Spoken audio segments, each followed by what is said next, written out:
ଜୟ ଜଗନ୍ନାଥ। ସେଦିନ ପଡ଼ିଯାଇଛି ଶ୍ରୀ ଜଗନ୍ନାଥଙ୍କ ପଣ୍ଡା ସେବକମାନଙ୍କ ମଧ୍ୟରେ ଚହଳ।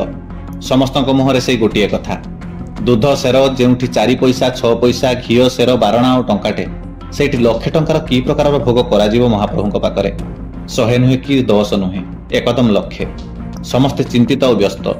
ଯେତେ ଚିନ୍ତା କଲେ ବି ସ୍ଥିର କରିପାରୁନାହାନ୍ତି ଯେ ଲକ୍ଷେ ଟଙ୍କାର କ'ଣ ଭୋଗ ହୋଇପାରିବ ମହାପ୍ରଭୁଙ୍କ ପାଖରେ। ତାହେଲେ କ'ଣ ଯିଏ ଲକ୍ଷେ ଟଙ୍କାର ଭୋଗ କରିବା ପାଇଁ ଆଣିଛି ତାକୁ କ'ଣ ଟଙ୍କା ଫେରାଇ ଦିଆଯିବ ନା ଯାଇ କୁହାଯିବ ଏହା ବହୁତ ପଇସା ହୋଇଯାଇଛି, ତାଠାରୁ ଯଥେଷ୍ଟ ଅଳ୍ପ ହେଲେ ବି ଚଳିବ? ଏହା ଏକ ବଡ଼ ଲଜ୍ଜାର କଥା।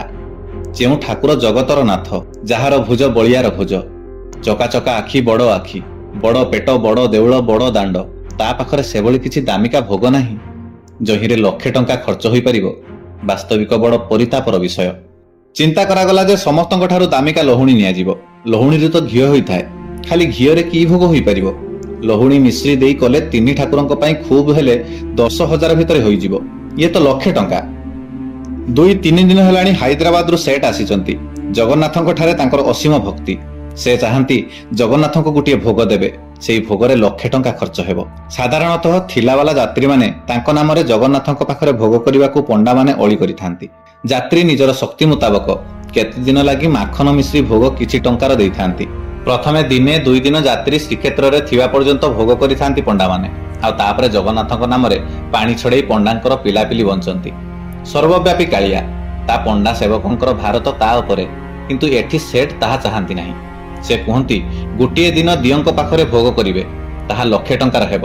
ସେ ପୁରୁଷୋତ୍ତମ କ୍ଷେତ୍ରରୁ ଚାଲିଗଲା ପରେ ମହାପ୍ରଭୁଙ୍କ ପାଖରେ ତାଙ୍କ ପାଇଁ ଭୋଗ ହେଲା କି ନାହିଁ ସେ କେମିତି ଜାଣିବେ? ସେ ଦେଖୁଛନ୍ତି ନା ଜାଣିବେ? ନା ତାର ଆନନ୍ଦ ବଜାର, ବିଶ୍ୱର ଶ୍ରେଷ୍ଠ ଭୋଜନାଳୟ ନାମେ ପରିଲକ୍ଷିତ।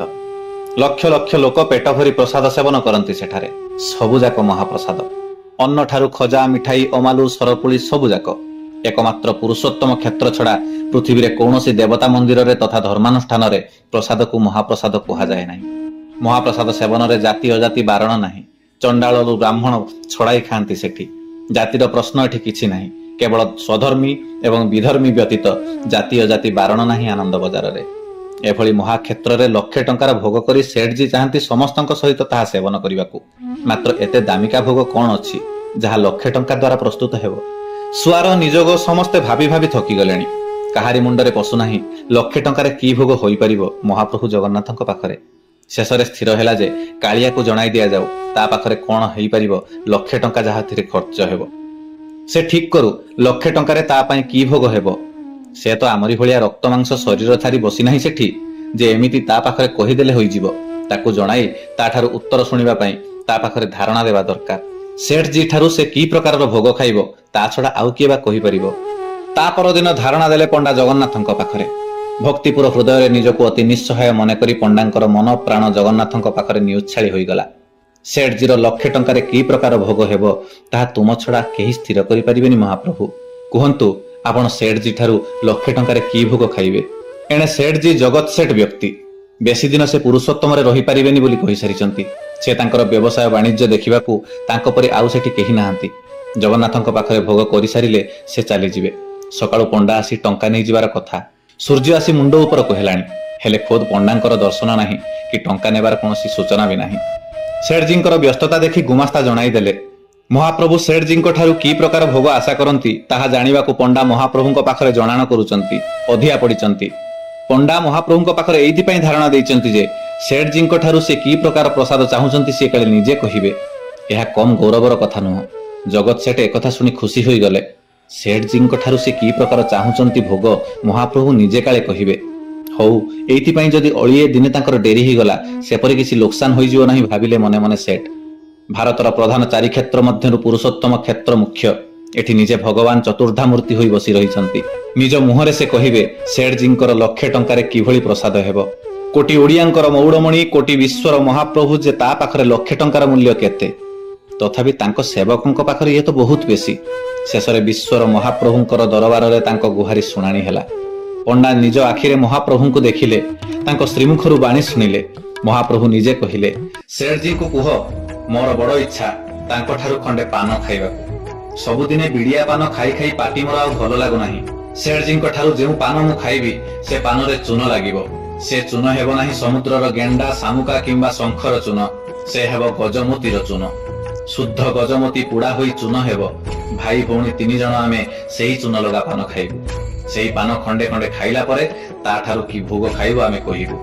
ଜଗନ୍ନାଥଙ୍କର ଶ୍ରୀମୁଖ ବାଣୀ ଶୁଣି ପଣ୍ଡା ଧାଇଁଲେ ସେଠଜୀଙ୍କ ପାଖକୁ। ସେଠଜୀ ପଣ୍ଡାଙ୍କୁ ଅପେକ୍ଷା କରି ବସିଥାନ୍ତି। ଠାକୁର କି ଭୋଗ ଖାଇବେ ବୋଲି କହିବେ ଆଉ ପଣ୍ଡା ଆସି ୟାଙ୍କୁ କହିବେ। ପଣ୍ଡାଙ୍କୁ ଦେଖୁ ଦେଖୁ ଜଗନ୍ନାଥ କଣ କହିଲେ ତାହା ଶୁଣିବାକୁ ବ୍ୟସ୍ତ ହୋଇ ପଡ଼ିଲେ ସେଠଜୀ। ଆଉ ତାପରେ ସେ ପଣ୍ଡା ଜଣକ ଆସି ଜଗନ୍ନାଥ ତାଙ୍କୁ ଯେଉଁଭଳି ଭାବରେ ଦେଖା ଦେଇଥିଲେ, ଯାହା କହିଥିଲେ, ଅବିକଳ ସେହି କଥା ସବୁ ସେଠଜୀଙ୍କ ଆଗରେ ବଖାଣିବାକୁ ଲାଗିଲେ। ଏଭଳି କିଛି ବଡ଼ କଥା ନୁହଁ ଆଜ୍ଞା। ଜଗନ୍ନାଥ ଚାହୁଁଛନ୍ତି ସେଠଜୀଙ୍କ ଠାରୁ ଖଣ୍ଡେ ପାନ, ସେ ପାନରେ ଗଜମୋତିର ଚୂନ ଲାଗିବ। ପଣ୍ଡାଙ୍କ ମୁହଁରୁ ଏକଥା ଶୁଣୁ ଶୁଣୁ ସେଠଜୀଙ୍କ ମୁହଁଟା ଫିକା ପଡ଼ିଗଲା। ମୁଣ୍ଡରେ ପଡ଼ିଲା ଚଡ଼କ। ଗଜମୋତି ପୋଡ଼ା ହୋଇ ଚୂନ ହେବ। 3 ଠାକୁର ସେହି ଚୂନ ଲଗା ପାନ ଖାଇବେ। ବେଶୀ କିଛି ନୁହଁ, ମାତ୍ର ଖଣ୍ଡେ ଖଣ୍ଡେ ପାନ। ହେଲେ ଗଜମୋତି, ସବୁ ଗଜଙ୍କ ମୁଣ୍ଡରେ ମୋତି ନଥାଏ।